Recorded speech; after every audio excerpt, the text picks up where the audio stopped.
I wonder who discovered the technique first. Communications have changed a lot over the past 2 years. We do not leave the settlement much anymore. Perhaps the idea is so entrenched in mythology there someone tried it on a hunch. Garlic was a failure, steaks a letdown, but the sun keeps them away. Some of the old stories were true. Imagine the feeling when it worked for the first time. We are certain.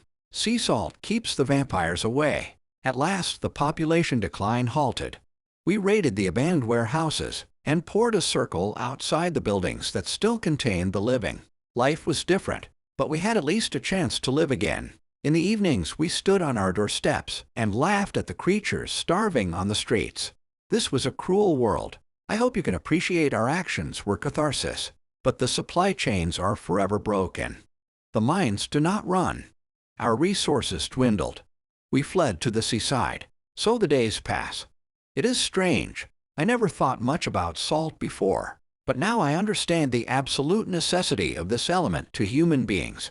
We rely on every grain. Despite the sunburn, the risk of heat stroke, we pray for higher temperatures. We dig the pools and let the water flow in. Allow the sun to work its magic and scrape up the collections from the day before. This is by no means the worst job in our community. I would rather work here than deal with the bodies. My colleagues and I have a shared connection to the past. The Romans ran a similar gig, albeit with less risk, because this is no longer just a crucial ingredient for healthy bodies and to keep the ice at bay. This is a weapon. We work at a munitions factory, and in a war that makes us a prime target. When the evening draws in, the vampires get braver. They peek from the caves in the cliff face and crawl to the edge of the shadows. Some get within 10 feet. You can stare into their glowing eyes and search for a humanity which no longer exists. They get no closer. Pale lines mark out our workplace and a path back to the dormitory. We leave before sundown, but the cloud slows our progress.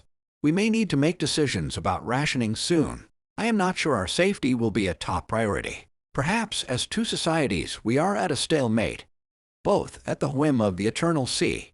I will keep digging and scraping. Trust in the stories to keep them at bay.